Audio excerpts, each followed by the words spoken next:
Hello, everyone. I'm Matt Williamson, at Williamson NFL. You probably know that by now. Give me a follow on Twitter. Spread the word of all this good stuff. And today is Twitter Thursday that I am recording on a Wednesday. Lots of good questions. Let's dig right in. King of the Hill Gaming asks, what are your concerns with Sanders' game as a QB in the NFL? And he is scheduled, again, I'm recording this Wednesday evening.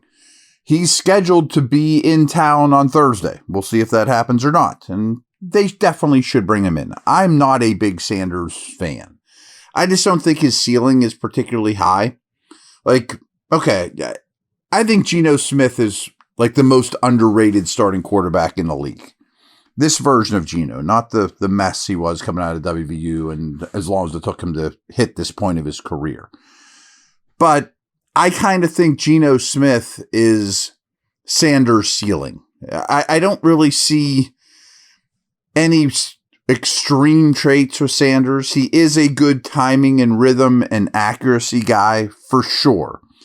Now, I warn you too, his completion percentage numbers are inflated because they throw so many screens to Hunter, and there's a lot of times that Hunter bails him out. Like, I'm not sure the dude, just chuck it up. Hunter comes down with it because he's ridiculously good. So I really think Sanders in most years is late 1, early 2, not to be considered in the top 3, which I don't think he'll end up going. But I still have mixed feelings if I would take him at 21. Probably not. I also don't think that he would be great in dealing with AFC North weather.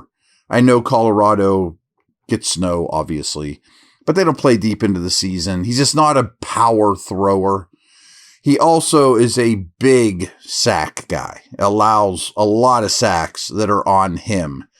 And one of the habits he has which is correctable, but he will often drift backwards in the pocket. And unless you're Josh Allen or Lamar, that just doesn't fly. And I know that his line was bad, which is one of the other reasons why they threw so many screens and RPOs and things like that. I'm just not enamored. To be honest, I'm just swinging for the fences more. I mean, in a way, it's kind of like a Pickett pick, where if it hits, he's Kirk Cousins, he's Geno Smith, he's Derek Carr, he's middle of the road, good. But I want someone, if he hits, to be Lamar, to be Burrow. That's what I'm after here. And I just don't think it's a big enough swing, especially if you got to take him at 21. Paul asks, would it be a better approach to take a nose tackle in round 3 and let round 1 be truly best player available? Benton can be a stud defensive end. Hayward, Caldwell, he throws out, is a nice nose tackle that's a 3rd, 4th rounder from Oregon. And Benton is a perfectly fine defensive line. It is a perfectly fine defensive line, but I want a perfectly awesome defensive line. And I think that this draft might be able to provide that. I would like Hayward, Caldwell, Benton, and Nolan. Hayward, Caldwell, Benton, and Benton's teammate, Harmon. Now you're talking, because Cam's old, guys. I mean, you can't just look at it from just this year. And who's your 4th guy? I mean, the Logan Lees of the world, the dudes they signed, not really, But I am with you that Benton can be a stud DN, and that's where he belongs. But you also have to think a very, very high percentage of their snaps, only 2 of these guys are on the field. And Caldwell's not going to be that guy. He's not going to be your nickel or dime defensive tackle. It's Hayward, Benton, and then Leal. I want it to be Nolan. I want it to be Harmon. You know what I'm saying? So I'm going to get greedy there because D-line makes the world go round. BetOnline is the world's most trusted betting platform and your number one source for betting on all the madness. Whether you're a seasoned fan or a first-time bettor, BetOnline is your ultimate game day companion. With the largest selection of odds on everything from college basketball to a $200,000 bracket contest, BetOnline continues to be your number one sports betting source. From every Cinderella story to every hat trick, BetOnline has you covered with odds, stats, and more for every game, every play, and every win. BetOnline, the game starts here.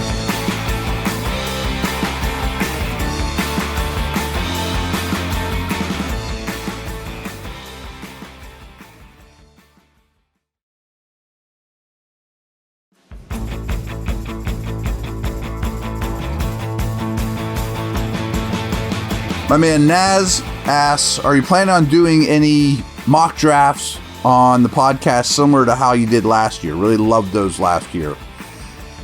I probably wouldn't have if you didn't bring it up. I kind of forgot, that we did do some live ones, the mock drafts on these mock draft simulators. And I should have brought this up earlier.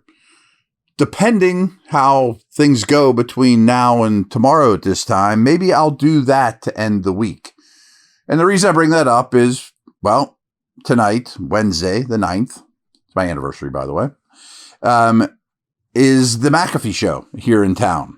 Could this be the one that we all speculated that Rodgers comes out on stage in a Steeler jersey and woo? Could be. Who knows? Of course, I would react to that if it did. But we've kind of also talked it to death. I know this isn't what you asked about Aaron Rodgers, but tonight could be the night, I guess. But I think a mock draft is certainly in order between now and draft day, maybe another one. And we can just kind of go through the thought process in kind of live time. That was fun. Naz also asked, you buy the buzz of the Steelers' interest in the safety class. Could this be perhaps a reflection of how costly they think a Deshaun Elliott extension could be? It's a good way of looking at it. I just don't think it's going to be that expensive. I mean, if you look at the safety market, Minka's one of the guys at the absolute top of the list there. Don't even look at his contract when talking Elliott, because there really isn't even like a tier 2 of safeties, and then it's just a bunch of decent ones, where I think Elliott would come in. They can handle it. I don't make much of the safety class. I understand there's buzz. I know Enuari was in from South Carolina. Is that just, do they want to figure out where he would fit because he is so versatile, he's so athletic? I think once they sign Thornhill, and again, I'm high on Watts too, and Killebrew's going to make the team. How many safeties do you need? I don't think Minka is a trade candidate, which actually brings me to this. Ron asks, besides Pickens, can you see anyone else as a potential trade bargaining chip for the Steelers on draft day? I bet there are people saying, trade Minka now while you can. He's not what he used to be. I don't see it that way at all. I see him as a big-time Steeler contributor, leader, tone setter that does way more than any numbers reflect. So I don't think Minka would be in that mix. More and more, I don't think Pickens is in that mix. The only name I can come up with, and I'm reaching here, is Siamalu. And that's probably a 5th-round pick. I mean, I do think Siamalu's declining. He's older. He's not super expensive. It's not a money move, but he is making money. There's a lot of teams that could use a starting left guard. So there's that. I mean, again, it goes back to my theory that linemen don't depreciate when you take them off for the after the test drive. But then who's your left guard? I think that's a next year project. I mean, unless you couldn't believe there was someone there in the 3rd round that you had to take, and then you deal Isaac shortly after, I still would want one more, so I don't see a player on the move that makes a whole lot of sense to me at this point. I mean, I guess Pickens is still the best chance of the group, but still, that seems unlikely right now. Last one I got for today, I'm going to go off to a anniversary dinner here, is Jeff Scalaba. I hope I'm not destroying your name too bad. Is there a realistic scenario that the Steelers trade for Kirk Cousins if Rodgers doesn't sign? Would he actually be an upgrade from Rudolph? I think he would be the next guy up. I think it would be Cousins or Carr if Rodgers doesn't have something sealed up here pretty soon. And yes, I think both of them are upgrades over Rudolph. I like Rudolph, but I do think there's a fan overreaction to the 4 games he played, the final 4 games he played here. Well, not the playoff game, final 4 regular season games he played here, once Matt Canada was gone, it was good. And it was, but that bar is not very high. I mean, I think Rudolph is a fine backup. I did a whole podcast about it a month or so ago when they signed him, that I really think it's a smart move. I think Cousins is absolutely someone they could pivot to if he isn't a Brown by then, because the Kirk Cousins situation is he has a no trade clause, and he said he's going to waive it after the first round of the draft.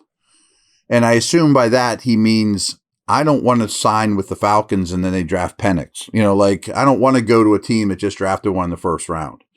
And I think there's a real good chance he ends up in Cleveland, especially if they don't take Sanders at 2, which I don't think they will. And therefore he could be off the market. Now, the beauty of Cousins is as if Atlanta cuts him, because then he gets the Russell Wilson deal where he basically costs you nothing. But they recently gave him a bonus. That was like 2 weeks ago, which implies they won't cut him, but I'm still not 100% sure that I believe that they won't cut him. I mean, I just don't think it's smart to have a $50 million backup sitting behind your first round pick breathing down his neck. Now, is Cousins good? I'm not 100% sure. And that's true for Rodgers. I mean, that's true when they got Wilson. I mean, these guys are old. Now, Cousins was bad in week 1 against the Steelers, coming off a major injury. Then he played really well up through week 10, I think it was. And then he really fell apart. And then he was benched for Penix in Atlanta. Now, after the season, he was on Good Morning Football or one of those NFL Network shows and said, yeah, I was injured in that week 10 game against the Saints. So I went back and just looked at like his numbers, his EPA from week 1 to 10 or whenever that injury was. I think it was 10. And he was right behind Mahomes. He was like 8th best in the league. You'll take that. And then it was a mess after that.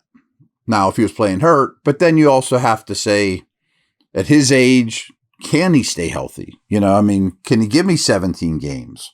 He was never that mobile to begin with, and mobility was certainly not his friend after an Achilles his first year in Atlanta either. But the year before in Minnesota, really good. I mean, Rodgers would be my first choice. But you would be a much better football team with the weeks 2 through 10 version of Cousins or the 2023 version of Cousins than you were last year. Much better. Much better. But he is a bit of a dinosaur, is just a pocket player that doesn't move real well. But you're not a whole lot of options to tip your fingers here. I do think Rodgers will be a Steeler. Maybe as soon as tonight. Who knows? All right, guys, take care. I will be back.